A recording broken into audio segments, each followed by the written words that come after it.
Hi, good evening. Welcome to Friends for Life Resources show. Today we are honored and happy to have Miss Butler here with us with R.A.G.E, and she's going to tell you everything that you need to know about R.A.G.E. Welcome. Thank you. Thank you for having me. As she said, I'm Aisha Butler. I'm the president of R.A.G.E, one of the co-founders. We are a resident association in the greater Inglewood area. We basically are residents who work towards positive change. We take on a lot of different projects that most people don't want to tackle, like our tax increment financing districts, school repurposing issues. We work with the youth, and we also do a series called So Fresh Saturdays, where we take over the parks in Greater Inglewood in the name of peace. Exactly. And it's park by park. Yeah, park by park. Love it. We did 6 this year, and we are doing our last one on October 1st at Lindblom Park, right in the West Inglewood area. So come on out. You want to give them the time? Oh, yeah, it's from Please. 3 to 7. People could search us or Google us at RAGEinglewood.org, or go on our website, follow us on Twitter at join_RAGE, as well as anywhere, YouTube, everywhere. Wonderful, Yes. Wonderful. And are the events at the park free? Yes, they're free. Anyone is welcome to attend. It's all ages. The whole purpose of it is to bring a family fun festival to the community of Inglewood that has resources and fun and education, as well as entertainment. It's our own edutainment series is what And we we're call it. empowering the community, letting the community know that they don't need to be scared to That's be right. in their own communities. Yes. And we need to take our communities back. So I applaud That's you right. so much for all the work that Oh, you're doing thank you. out there. Thank you. I love it. So if they wanted to get a hold of you, or wanted to participate, or wanted to, support what you're doing Yeah. and the movement with R.A.G.E, could you please tell the audience how they can do this? It's very, very simple. Basically, you can go on our website at rageinglewood.org. That's www.rageinglewood.org. You can contact us there. You can fill out a membership application. You can learn more about our efforts, see some of the photos and some of the things that we've been doing in the community for the last 5 years. And maybe they do just want to volunteer for So Fresh Saturday, and that's okay too. Okay. Maybe you want to face paint, or maybe you're an entertainer and you want to perform. You just want to connect and build with people. Everyone's welcome. Everyone is welcome. So Yeah. what is your message, or how did you get inspired to create such an amazing, amazing movement? Oh my God, that makes me feel so good. I was probably like most residents who maybe watching the show now, just going to work and coming in and out of the house and not involved in my community. And I actually was going to leave. I was going to move to Atlanta with my family, and then I don't know what really hit me. I just kind of looked outside. It was a huge vacant lot. It was kids out playing with dirt and tires. And I just said, before I move, maybe it's something I could do. I've been working downtown all this time, and I just thought maybe I had some technical skills or whatever. And I just said, let me just volunteer in Inglewood. So I literally went, like, how do you do Match.com? I went to volunteers.org and said, I want to volunteer in Inglewood.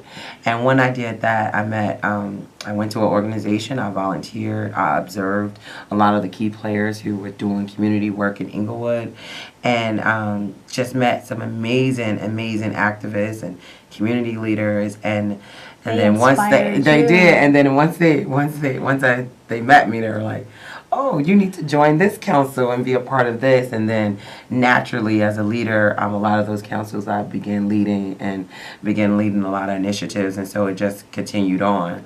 And there were different organizations, but I think for me, the voice of a person who lives in a community was not there.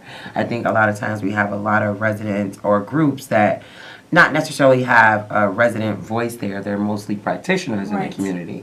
And so I would get more residents to come to the table. Then I started a project where I had young people come out and watch documentaries and really have this intergenerational conversation about our communities and the issues in our communities. And from that, residents came from everywhere. There were teachers, professors, all from Inglewood, doctors, everything. And then I said, hey, we need to like start our own thing. So you started that domino effect, that ripple effect. Yeah. It only takes one person to believe, and one person to show that they love and they care about their community to start something. Exactly. And you know, just like the great Mother Teresa, you don't have to accomplish and try to save the world. That's you just have to show a little bit of love. A little bit of love goes a long way. And it's contagious. And people, with the message that we always did was being positive about Inglewood and loving our community and valuing our community. And that message was contagious to a lot of residents. They had all these stories. Yes, I was born here, went to church here. I want to do something. And so us joining forces together on that common thread of want to see Inglewood better was a very easy to organize. Wonderful. And so for the last 5 years, we do bi-monthly Inglewood Village meetings. That's what I was going to tell you about. And so we have one coming up on Tuesday. And we basically, just like the parks, we go around the whole greater Inglewood community to engage as many residents as possible. We feel like our village meetings are an opportunity for people to connect with their neighbors, to also network, and then possibly build together. Right, and also voice their issues, concerns, or anything. So please give out the information for the meeting on Tuesday. Yes, it is Tuesday at Johnson College Prep. I have to actually read it. Sure, please. Johnson College Prep, 6350 South Stewart Avenue, and that's located right off the expressway off of 63rd Street. And it starts at 6, and it's from 6 to 8. And we have speakers from Whole Foods, Cook County Commissioner, staff will be there. We have other folks talking about some other events that's coming up. So the whole point is to connect, build, get engaged, get informed, and it's open to the public. Everyone is open. So everybody is welcome. Again, just give out your information one more time where they can get a hold of you. So our number, I know you have the number on the screen, but our number is 866-845-1032, and our website is RAGEinglewood.org, www.RAGEinglewood.org. Our village meeting, you can catch us on Tuesday at Johnson College Prep, located at 6350 South Stewart, and it starts at 6 o'clock, and everyone is welcome if you're in a community or not in a community. Wonderful. Well, I want to thank you for coming on our show, and thank you for giving out this vital information to all of the audience out there. So until next time, thank you. Thank you so much. You're welcome.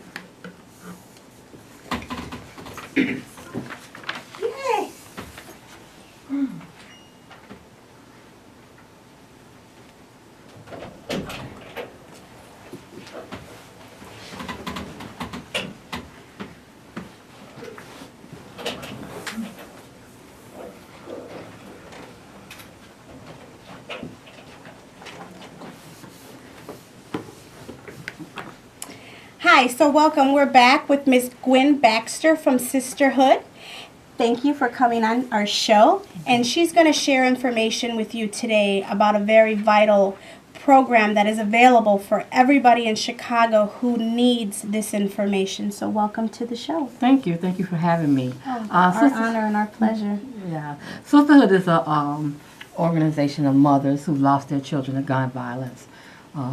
It's a support action group. We actually provide resources, information resources to parents whenever they lose a child or something. We various funeral homes and stuff that will give discounts for people that don't have insurance, so we give them that information. So you guys give them the support that they need.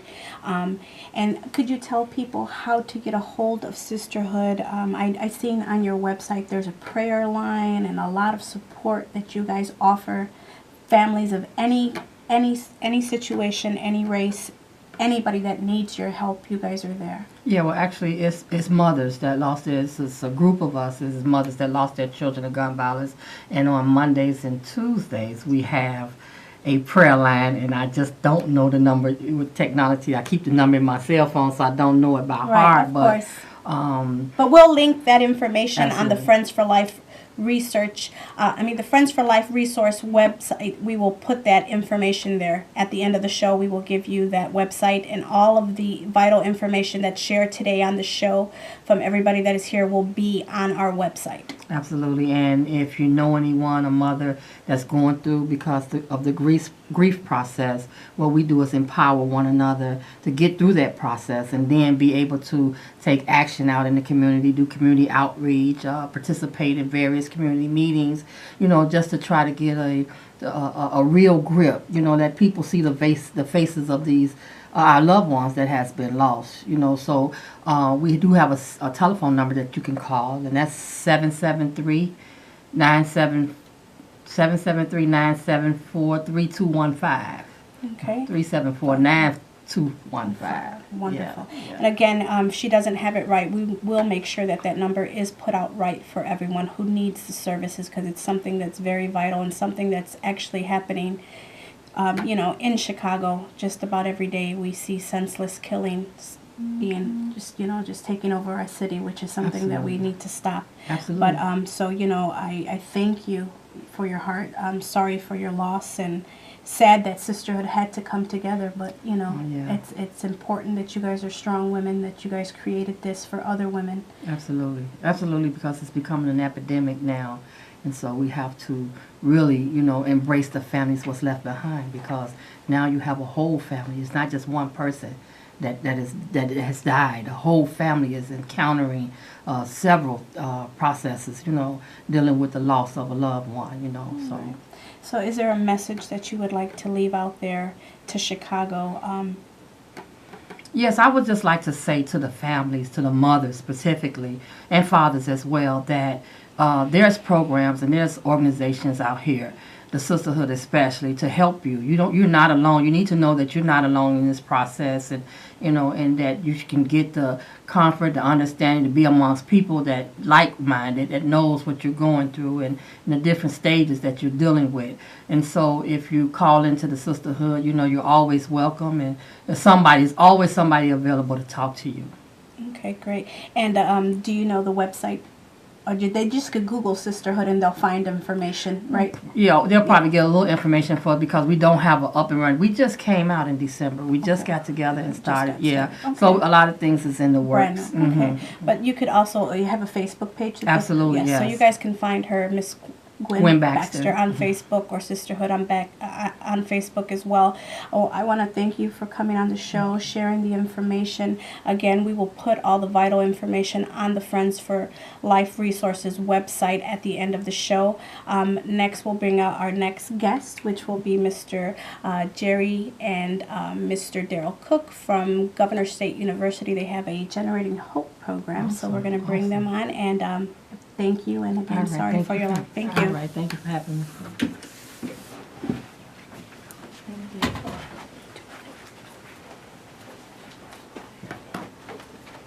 Okay, so next we have Mr. Daryl Cook coming at you.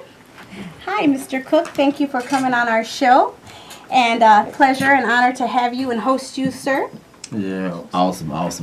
First of all, let me say thank you for having me on the show.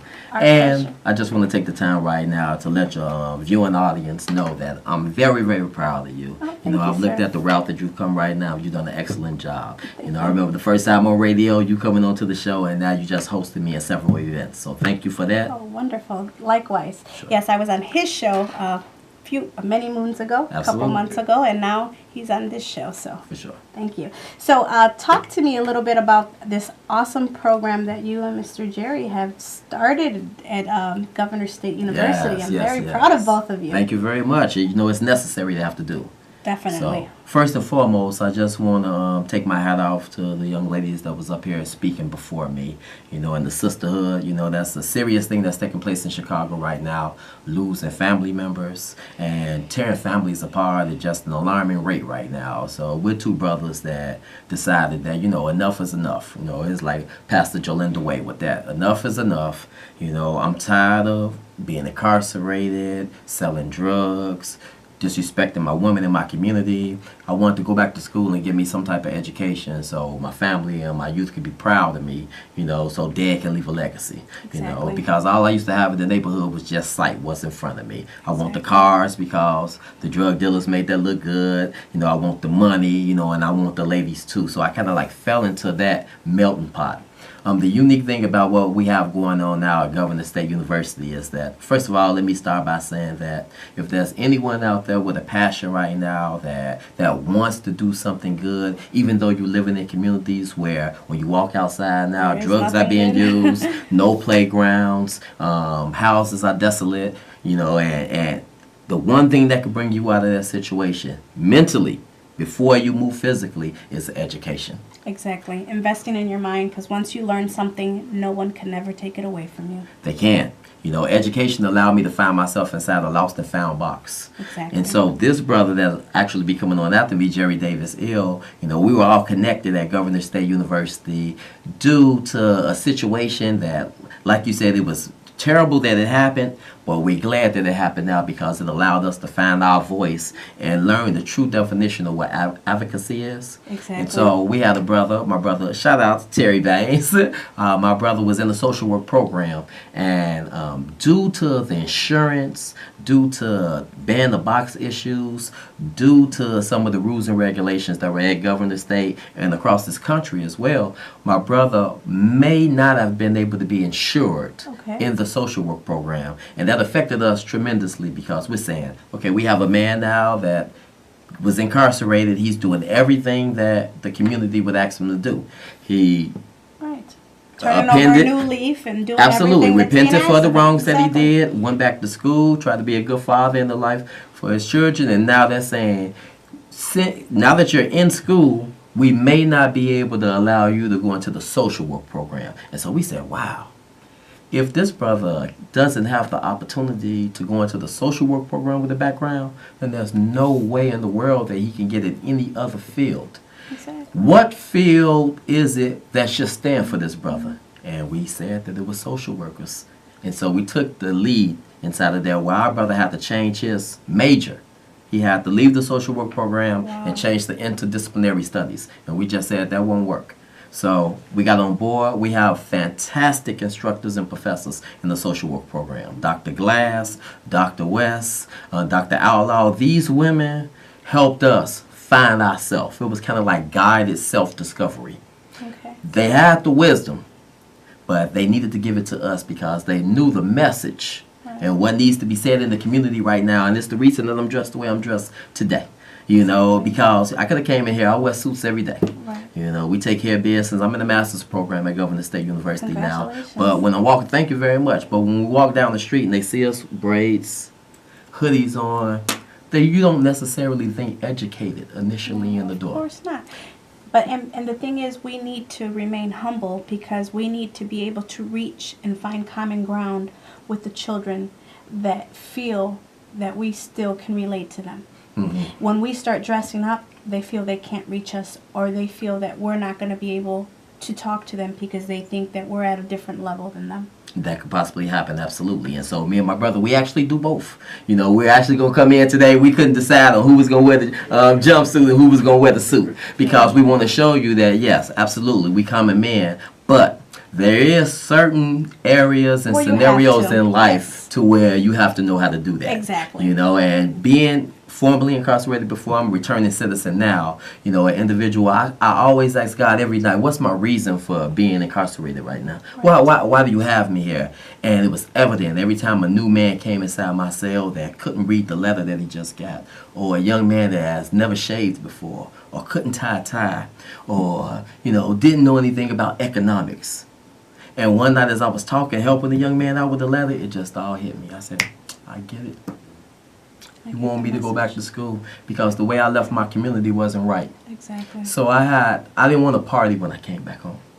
I don't need you to throw me a party. I need to go back to school and get educated right now so I can show my brothers that's coming behind me that it is a route for us. And we're dealing with a lot of undiagnosed trauma in the United States, point blank period. We've been here for 400 years, but we've never been able to unpack yet. Exactly. I want to tell all my men that's dealing with undiagnosed trauma, you have a home inside the educational system, specifically at Governor State University. And this is the reason why me and my brother started generating hope, because there's several people walking around the school building have backgrounds and feel like they're walking on eggshells. You do not have to walk on eggshells when you're trying to go get an education. You shouldn't have to.